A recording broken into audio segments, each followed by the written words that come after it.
This video explains how to buy shares of Ocular Therapeutix Inc., covering the steps to buy OCUL on a retail broker. Ocular Therapeutix is a biotech company focused on eye disease treatments listed on NASDAQ under the ticker OCUL. This is an educational guide and not financial advice.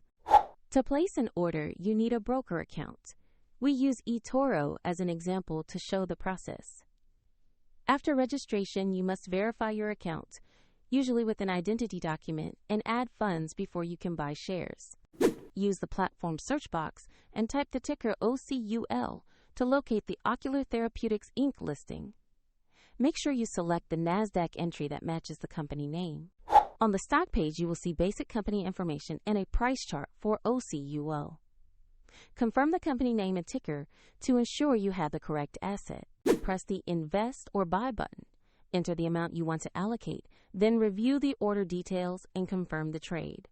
If the market is closed, your order may be queued, and if you lack sufficient funds, the platform will prompt you to add money before confirming. After the trade executes, your new position will appear in your portfolio where you can monitor it.